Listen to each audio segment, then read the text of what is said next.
welcome to the last video of 3D geometry. In today's video, we will discuss miscellaneous exercise, that is all the concept related to lines, direction ratios, cosines as well as planes.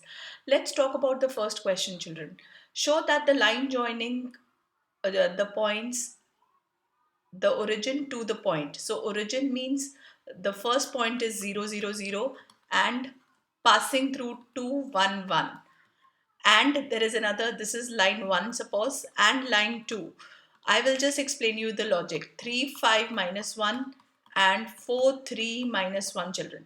These two, you have to show that these two lines are perpendicular. So for this logic, when two lines are perpendicular or two planes are perpendicular, I hope you remember a1 by a2 plus b1 by b2, b1 into b2 plus c1 into c2 is equal to 0. This is the logic when the lines are perpendicular or the planes are perpendicular. तो passing point given है, तो I hope आपको याद होगा a1 b1 c1 कैसे निकालना है. Formula is x2 minus x1, this one is y2 minus y1, and this one is z2 minus z1. Similarly, you can calculate using these two coordinates. You can calculate a2 b2 c2 also, and if you get a1 a2 plus b1 b2 plus c1 c2 is equal to 0, then that's your answer, that the two lines are perpendicular. Let's talk about question number 2. Again, question number 2. If L1, M1, N1 and L2, M2, N2 are the direction cosines of two mutually perpendicular lines. दो mutually perpendicular lines है जिनके direction cosines आपको given है, right? And आपको show करना है कि अगर show that the direction cosine of line perpendicular to these two, तो you should remember what is the relation. जब दो लाइन एक दूसरे के perpendicular होती हैं तो I hope आपको याद होगा direction vector n1 cross n2 के इक्वल होता है. तो आपको कुछ नहीं करना, बस I, J, K, just solve this, right?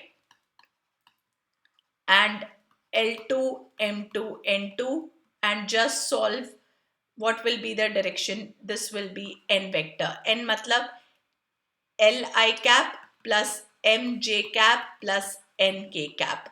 Again आपको solve करना, I hope आता ही है, याद होगा.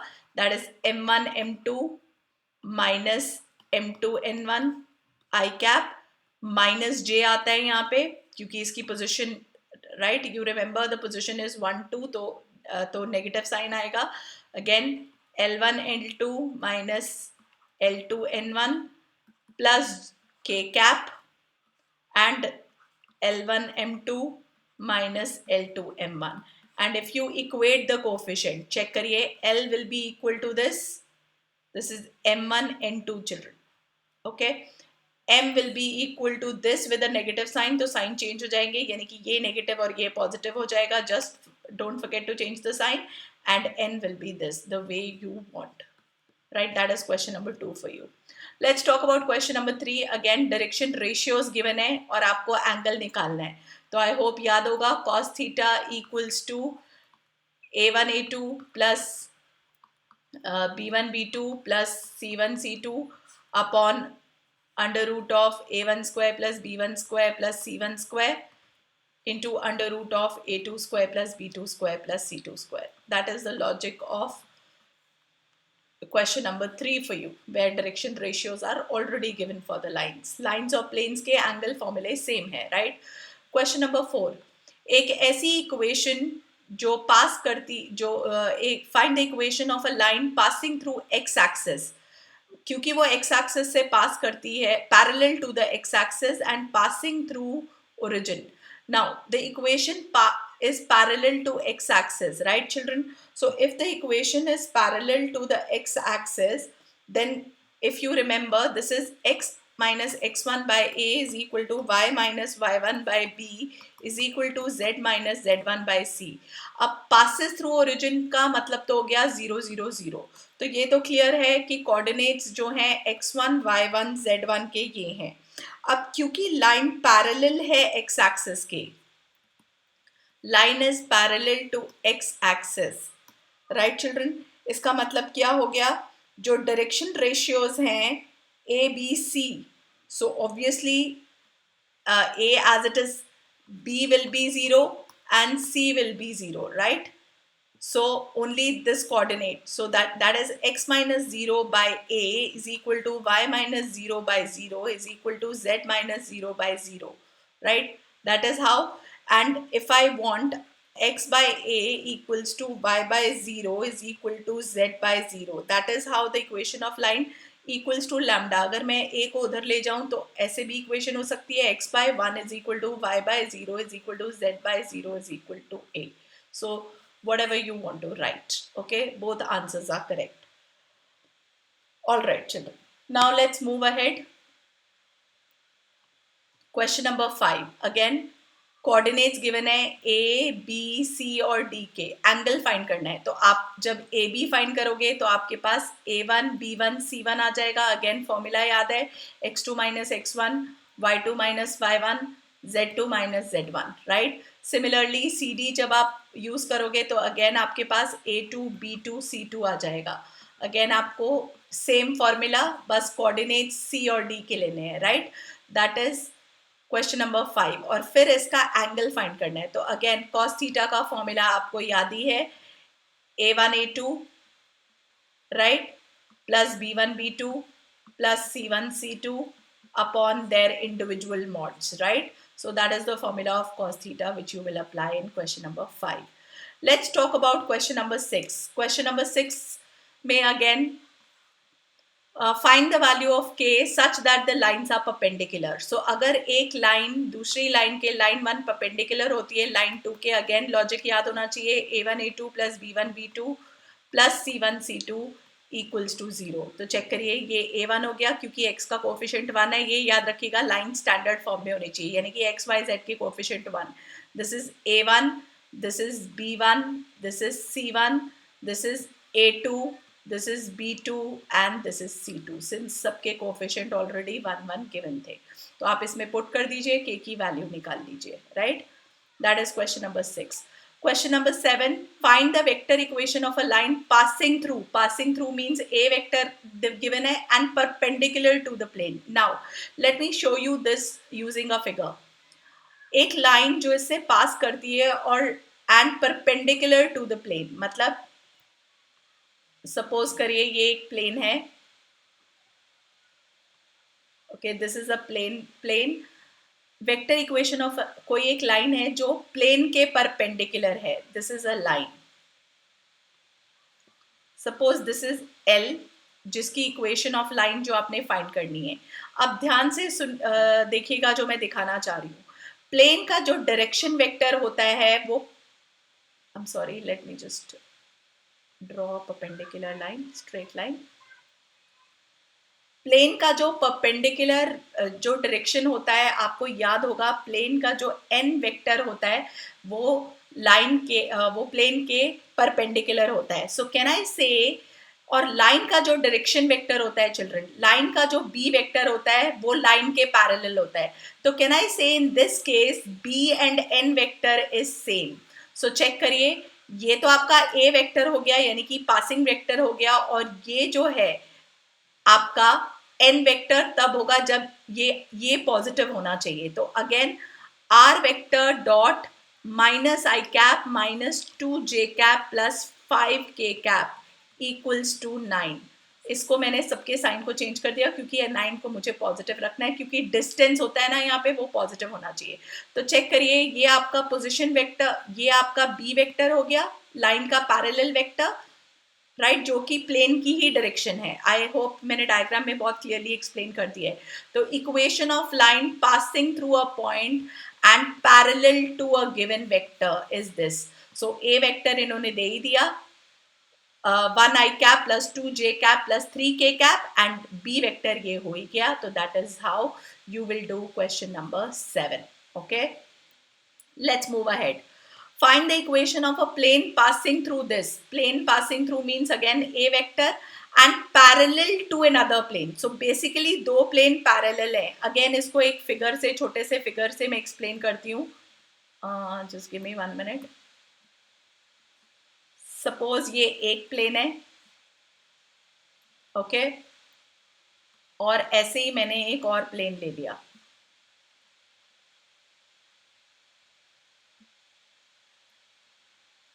अब उसने बोला कि ये जो दोनों प्लेन्स हैं ये एक दूसरे के पैरेलल हैं। पैरेलल मीन सपोज करिए इसका जो डायरेक्शन वेक्टर है वो ये है, परपेंडिकुलर, प्लेन का डायरेक्शन हमेशा परपेंडिकुलर होता है, तो रेड वाले का जो डायरेक्शन वेक्टर है वो भी ये होगा। अगर दो लाइन आपस में परपेंडिकुलर, अगर ये दोनों पैरेलल लाइंस पैरेलल हैं तो ऑब्वियसली जो इसके परपेंडिकुलर है वो इसके भी परपेंडिकुलर होगी। सो कैन आई से अगेन कि ये जो वेक्टर है एन वेक्टर जो कि दूसरे प्लेन का है वो पहले वाले प्लेन का भी होगा। तो equation of plane passing through a given vector and perpendicular to another, मतलब in the direction of perpendicular to the another plane is equal to 0. This is the formula.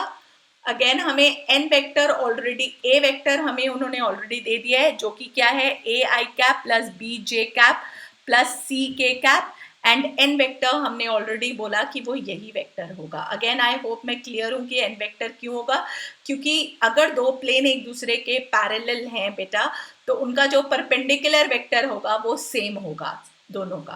That is the logic of question number 8। Again shortest distance between two lines, check shortest distance between two line के हमने दो फॉर्मूले पढ़े थे अगर आपको याद हो तो। एक था b1 vector cross b2 vector dot a2 vector minus a1 vector upon magnitude of b1 cross b2। एक तो ये फॉर्मूला था राइट, और ये क्योंकि डिस्टेंस है, परपेंडिकुलर डिस्टेंस है तो ये पॉजिटिव आता है। और दूसरा फॉर्मूला जो हमने पढ़ा था वो था b vector cross a2 vector minus a1 vector upon magnitude of b vector, एक ये हमने पढ़ा था राइट। तो आपको पता है ये जो है ये तब लगता है जब पैरेलल लाइंस हैं। तो चेक करिए क्या लाइन पैरेलल है, कैसे पता चलेगा, चेक करिए इसका b और इसका b क्या आपस में प्रोपोर्शनल है, 1/3 क्या इक्वल है -2/-2 के, no this is not equal, तो that means they are not parallel, that means ऊपर वाला फॉर्मूला लगेगा। This is b1 vector for you, this is b2 vector for you, this is a1 vector for you and this is a2 vector for you. So just apply this formula, you will get your question number 9. Question number 10 and 11 same है, जैसे मैं 10 करूंगी 11 में भी same logic use करना है। Find the coordinates of the point where the line through this and this, line through this and this means जो line है वो दो passing point से pass कर रही है। So a line which is passing through 2 points. I hope you remember the equation of line, right? Let me show you the formula. R vector equals to a vector plus lambda b vector minus a vector. तो सबसे पहले तो हम ये find कर लेते हैं, इसे a ले लेते हैं और इसे b ले लेते हैं।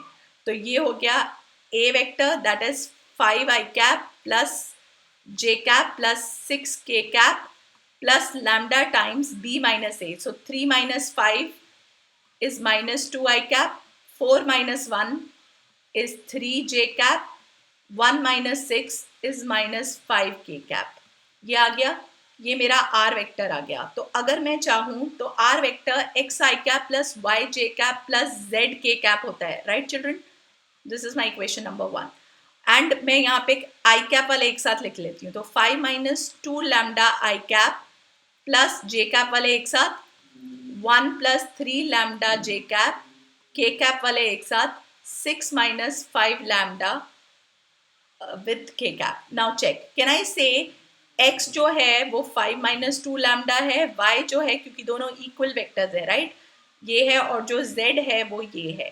अब लॉजिक देखिए कहाँ आएगा, find the coordinates of the point where the line through this and this crosses yz plane। अगर वो yz प्लेन को क्रॉस कर रही है तो इसका मतलब यही हुआ ना कि उसका x कोऑर्डिनेट 0 है, x के वो पैरेलल है। तो 5 minus 2 lambda equal to 0, so lambda की वैल्यू हमारे पास आ गई 5/2, जिसको मैं पुट कर दूंगी here, right, in this to get the value, to get y and z, that is my coordinate. So 0 something, जो भी आपका y आएगा, जो भी आपका z आएगा, that's the point.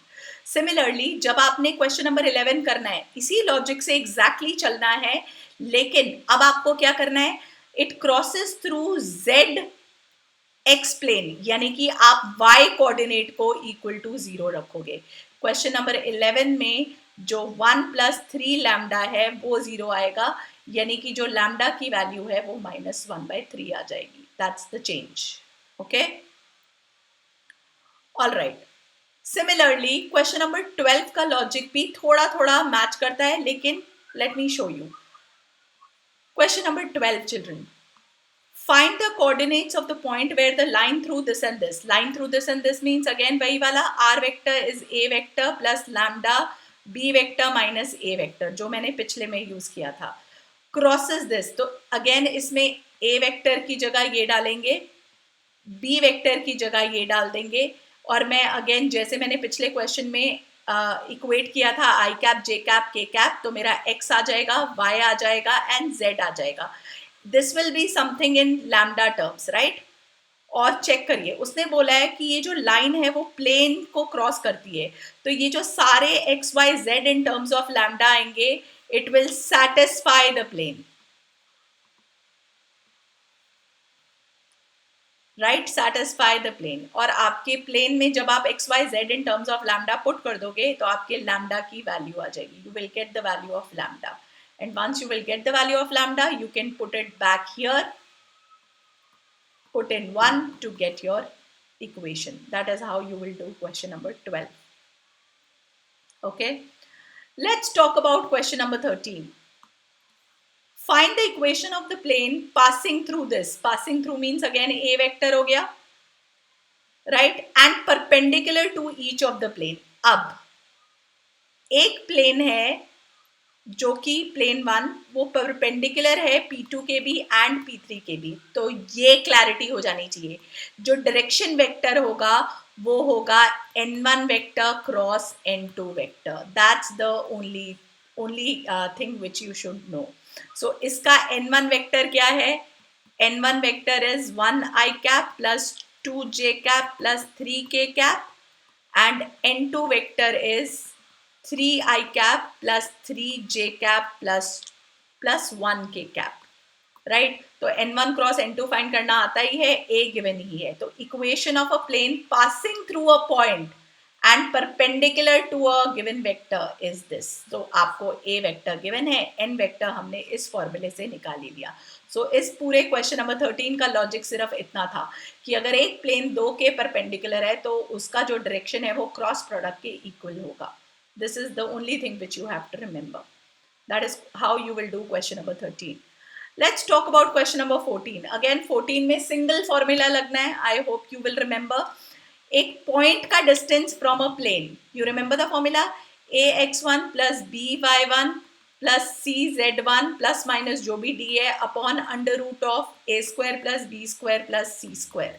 Right? इसका mod equals to the other distance. So एक बार हम इसमें चेक कर लेते हैं इक्वेशन ऑफ प्लेन क्या आएगी. Can I say equation of the plane is 3x plus 4y minus 12z plus 13 is equal to 0. So एक बार आ गया x y z की जगह, ये x y z की जगह 1 1 p.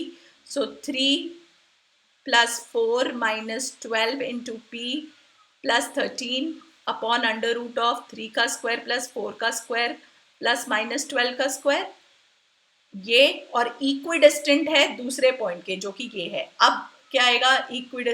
Equal to 3 into minus 3 plus 4 into 0 minus 12 into 1 plus 13 upon under root of again same 3 का square plus 4 का स्क्वायर प्लस माइनस 12 का स्क्वायर. अब आपको ये ध्यान रखना है, जब आप मॉड हटाओगे तो मॉड हटाने से ऑब्वियसली जो इक्वेशन आएंगी वो बेसिकली क्या आएगी? एक बार दोनों को पॉजिटिव लेना, दोनों को पॉजिटिव इक्वेट करना और दोनों को नेगेटिव इक्वेट करना, वो आंसर सेम आएगा. You will get one answer, right. In fact ऐसे ही आपको जब आप एक पॉजिटिव और दूसरी नेगेटिव कंपेयर करोगे, क्योंकि मॉड्यूलस है बेटा, तो there will be actually totally जब आप साइन रिमूव करोगे तो 4 equation. Let me just tell you this so that you don't make a blunder. Okay, let me just erase a part of the board and थोड़ा सा ये question को करके दिखाती हूँ so that ये गलती होने के चांसेस हो सकते हैं. जब आप इस क्वेश्चन को थोड़ा सा सॉल्व करोगे तो 4 5 6 7 7 और ये आया 20 माइनस 12p। डिनोमिनेटर तो कैंसिल ही हो रहा है तो वो मैं लिख ही नहीं रही हूँ। ये डिनोमिनेटर और ये डिनोमिनेटर इक्वल टू है तो वो मैं नहीं लिख रही हूँ, क्योंकि अगर जब मैं मॉड्यूलस हटाऊंगी तो प्लस माइनस जो भी ये आएगा, दूसरा साइड क्या आएगा चेक कर लेते हैं। 3 to the minus 9 minus 12. Okay, so this is minus 8. So there will be two equations. 20 minus 12p equals to 8. एक आंसर आएगा इससे, और 20 minus 12p is equal to minus 8 इससे second आंसर आएगा. That is question number 14 for you. Okay. Question number 15. Again logic थोड़ा थोड़ा match करता है. Find the equation of the plane passing through intersection. Intersection का logic again याद है, P1 plus lambda P2 equal to 0. ये P1 ले लो, थोड़ा सा इसे कार्टेशियन में कन्वर्ट कर लेते हैं. x plus y plus z minus 1 equals to 0. और P2 है 2x plus 3y minus z plus 4 equal to 0. तो यहाँ पे पुट करेंगे. पैरेलल टू एक्स एक्सिस है चिल्ड्रन. सो जब हम इसमें दिस ऑफ लैम्डा टाइम्स यानी कि x plus y plus z minus 1 plus lambda times of 2x plus 3y minus z plus 4 equal to 0 करेंगे तो उसने बोला है कि वो x के पैरेलल है. और क्योंकि वो x के पैरेलल है तो डोंट यू थिंक जो x का जो कोऑर्डिनेट है यानी कि 1 प्लस 2 लैम्डा वो 0 आ जाएगा. तो आपके पास लैम्डा की वैल्यू आ जाएगी जो कि -1/2 आएगी. इसको वापस यहाँ पुट कर दीजिए. You will get your answer. That is question number 15 for you, right? अब अगर आपको question number 16 करना है. 16. If O is the origin and P is the point, find the equation of the plane passing through P. ये तो बहुत ही clear है. Passing मतलब A वेक्टर given है I cap plus 2j cap minus 3k cap and perpendicular means n vector given है. Perpendicular to OP बोला है उसने, तो O तो ओरिजिन है तो n वेक्टर भी सेम ही आएगा I plus 2j minus 3k, क्योंकि P के कोऑर्डिनेट में से O के कोऑर्डिनेट दैट इज 0 0 0 सब्ट्रैक्ट करोगे तो यही आएगा. तो इक्वेशन क्या आएगी, R minus A vector dot n vector equal to 0. Equation of plane निकालना था. That's your question number 16. Let's do question number 17. थोड़ा सा मुझे इसे मूव करने दीजिए.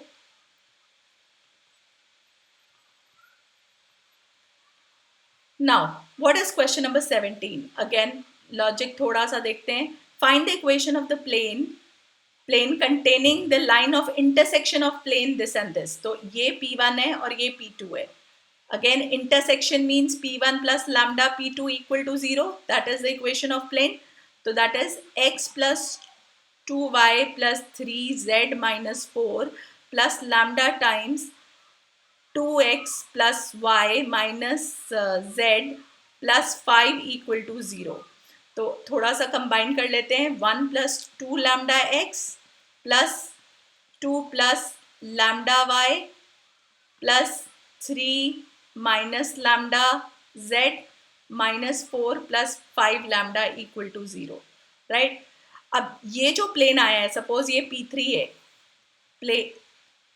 which is perpendicular to OK. So it is also given that P3 is perpendicular to another plane. Suppose मैं इस इक्वेशन को P4 ले लूँ तो चेक करिए. P4 जो इक्वेशन है वो है 5x plus 3y minus 6z plus 8 equal to 0. Now you can check children. अगर मैं इसके डायरेक्शन रेशियोज देखूं तो दिस इज लॉजिक चेक करिए. This is A1, this is B1, this is C1. Similarly, this is A2, this is B2, this is C2, right? So can I say when two planes are perpendicular, A1 A2 plus B1 B2 plus C1 C2 is equal to 0? You will get the value of lambda from here. The moment you get the value of lambda, put it in 1. That's your answer. So logic again same. दो logic लगे हैं इस question में, intersection का logic और perpendicular का logic. Perpendicular का logic ये है, दो प्लेन्स जब एक दूसरे के परपेंडिकुलर होते हैं, और इंटरसेक्शन का लॉजिक ये है. So that is question number 17 for you. The distance of the point from the intersection of the line and the plane. मतलब इस ये लाइन और प्लेन कहीं मीट करते हैं, तो वो कैसे निकालोगे, चेक करिए. कैन आई से, अगर मैं आर वेक्टर की वैल्यू डाल दूं, एक्स आई कैप प्लस वाई जे कैप प्लस जेड के cap children. So can I से in case of line, x will be 2 plus 3 lambda, y will be minus 1 plus 4 lambda and z will be 2 plus 2 lambda. I hope ये clear हो गया, right? Similarly, इसमें check करिए plane में. अब उसने बोला है line and plane intersex.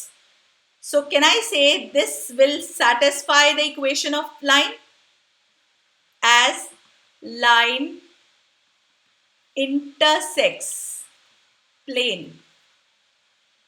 Therefore, x, y, z will satisfy plane equation. So plane की equation क्या आएगी, x minus y plus z is equal to 5. तो यहाँ पे ये पुट कर दीजिए तो आपके पास लैम्डा आ जाएगा children. When you will get your lambda, put it in this equation 1.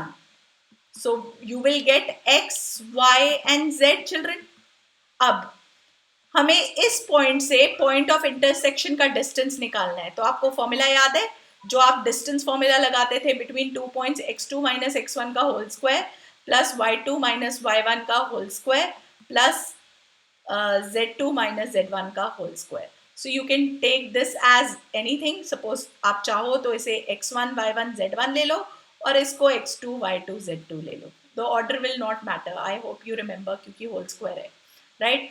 तो आपका डिस्टेंस फॉर्मूला लगेगा क्लास 10th का लॉजिक. सो अगेन इसमें हमने क्या किया, क्या लॉजिक लगाया इसमें, क्योंकि हमें प्लेन का और लाइन का इंटरसेक्शन निकालना था, तो हमने एक में से एक्स वाई जेड निकाल के दूसरे में पुट कर दिया. मेरे पास लैम्डा की वैल्यू आ गई. लैम्डा की वैल्यू मैंने वापस पुट कर दी तो मेरे पास एक्स वाई जेड आ गया. अब मेरे पास दोनों कोऑर्डिनेट्स, एक कोऑर्डिनेट गिवन था, एक कोऑर्डिनेट मैंने अभी निकाला और मुझे डिस्टेंस निकालना था, तो ये रहा distance, right? That is question number 18 का logic. Let's talk about logic of question number 19. A vector equation of line which passes through this, line इससे पास करती है, यानी कि वो a वेक्टर हो गया i cap plus 2j cap plus 3k cap and parallel to the plane. अब again check करते हैं, एक लाइन दो प्लेन के पैरेलल है. सपोज एक प्लेन है, ये दूसरा प्लेन है, प्लेन 1 प्लेन 2. तो प्लेन 1 की डायरेक्शन ये होगी, सपोज ये n1 वेक्टर है, और प्लेन 2 की डायरेक्शन ये होगी जो n2 वेक्टर है. तो चेक करिए, जो लाइन है, लाइन का जो डायरेक्शन है वो तो पैरेलल होना चाहिए, राइट? बी. तो कैन आई से जो लाइन का जो डायरेक्शन वेक्टर है B, that will be n1 cross n2 children. Why? Because ये जो बी वेक्टर है वो n1 के भी परपेंडिकुलर है और वो n2 के भी परपेंडिकुलर है. अगर एक वेक्टर दो के परपेंडिकुलर होता है तो आई होप आपको याद होगा कि वो उनके क्रॉस प्रोडक्ट के इक्वल होता है.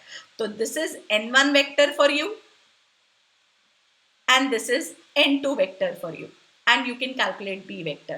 और equation of line कैसे निकालोगे, r vector is a vector plus lambda b vector. Similarly, question number 20 का भी logic exactly यही है. एक वेक्टर इक्वेशन ऑफ लाइन निकालनी है जो इससे पास करती है, यानी कि ये a वेक्टर हो गया जैसे 19 में है, और अब वो दो लाइन, अब देखिए अगेन फिगर्स चेक करिए, ये है आपकी लाइन, ठीक है? ये लाइन जिसकी इक्वेशन निकालनी है, सपोज लाइन 3, और ये हमारी लाइन 1 है और ये मेरी लाइन 2 है. अब ये जो लाइन 3 है ये लाइन 1 के एंड लाइन 2 दोनों के परपेंडिकुलर है. तो लाइन 3 का जो डायरेक्शन है, सपोज ये बी वेक्टर है, जो ये लाइन 3 का डायरेक्शन है, लाइन 1 का डायरेक्शन उसके पैरेलल बनेगा b1, और ये लाइन 2 का डायरेक्शन उसके पैरेलल बनेगा b2. तो चेक करिए, जो b वेक्टर है अगेन वो b1 और b2 के पैरेलल होगा. तो अगेन कैन आई से b vector is b1 cross b2. तो चेक करिए, लॉजिक सेम रहा. प्लेन में अगर प्लेन के लाइन अगर परपेंडिकुलर है तो भी उसका डायरेक्शन ऐसे निकालना है, और अगर लाइन जो है वो लाइन अगर लाइन जो है वो दो प्लेन के पैरेलल है, सॉरी पैरेलल, तो भी डायरेक्शन ऐसे निकालना है. अगर एक लाइन दो के परपेंडिकुलर है तो भी डायरेक्शन ऐसे निकालना है.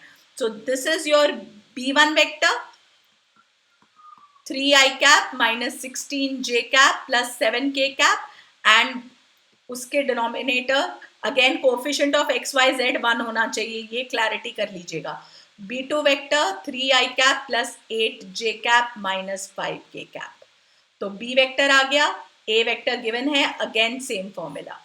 So again formula is same, but only the logic of question number 19 and 20 was little different to imagine, but concept same था. दोनों का B मैंने आपको बोला ऐसे ही क्रॉस प्रोडक्ट से ही निकलेगा, चाहे प्लेन पैरेलल हो चाहे लाइन परपेंडिकुलर हो. ओके, क्वेश्चन नंबर 21 अगेन देखने में थोड़ा सा डिफिकल्ट लग रहा है. Prove that a plane that has the intercept of, एक प्लेन है उसका इंटरसेप्ट गिवन है, तो ऑब्वियसली हमें क्लियर है कि जो इक्वेशन ऑफ प्लेन है वो हमें इंटरसेप्ट फॉर्म यूज करनी है. Prove that if a plane has an intercept of ABC and is at a distance of P from the origin, so distance of the point from the plane, formula ax1 plus by1 plus cz1 plus minus जो भी होता है d upon under root of a square plus b square plus c square, ये P given है. So this is P. अब from क्या है, from origin बोला है, यानी कि 0 0 0. So this is x1 y1 z1. सो कैसे डालोगे, 0 by a plus 0 by b plus 0 by c minus 1 upon under root of mod 1 by a का whole square plus 1 by b का whole square plus 1 by c का whole square. Check करिए, क्योंकि magnitude है तो P is equal to 1 upon under root of 1 by a square plus 1 by b square plus 1 by c square आ गया. आप squaring both side कर दीजिए root हटाने के लिए, तो p square is equal to 1 upon 1 by a square plus 1 by b square plus 1 by c square. थोड़ा सा रीअरेंज कर लीजिए तो p स्क्वायर उधर आ जाएगा. 1 by a square plus 1 by b square plus 1 by c square is equal to 1 by p square. That is question number 21 for you. Again distance between two planes निकालना है. Distance between two planes का जो logic है that you should be aware of, that क्या logic लगेगा. So let me show you, let me tell you that logic. Again just a 2 marker formula, इसका याद होना चाहिए. ये होता है d1 minus d2 upon under root of a का स्क्वायर प्लस b का स्क्वायर प्लस c का स्क्वायर. क्योंकि ये जो दोनों प्लेन्स हैं चेक कर लीजिए ये पैरेलल हैं, तभी तो आप डिस्टेंस निकालोगे. So that is the formula. So check करिए कैसे पैरेलल है, दिख जाएगा. 2/4 is equal to 3/6 is equal to 8/4. So distance will be 4 minus 12, positive value absolute value under root of 2 का स्क्वायर प्लस 3 का स्क्वायर प्लस 4 का square. So just remember this formula. Okay, check whether the planes are parallel or perpendicular or does it intersect x axis. तो ये आपको कैसे निकालना है ये अगेन आपको क्लियर है. सबसे पहले आप चेक कर लीजिए परपेंडिकुलर के लिए. चेक करिए क्या a1 a2 plus b1 b2 plus c1 c2 equal to 0 है. पैरेलल के लिए आपको पता ही है a1 by a2 is equal to b1 by b2 is equal to c1 by c2 है. इंटरसेक्ट आप इन दोनों में से कोई चेक कर लीजिए. पासिस थ्रू तो पता ही है, x की जगह 0, y की जगह 0 और z की जगह 5/4. इंटरसेक्ट y एक्सिस मींस इसका b कोऑर्डिनेट कुछ आएगा, तो आपका इसका आंसर पैरेलल से मैच करता है, right. So this is what is 3D for you from the NCERT. But still, if you have any doubt, please let me know in the comment below, and I will be very soon coming up with videos of HOTS question.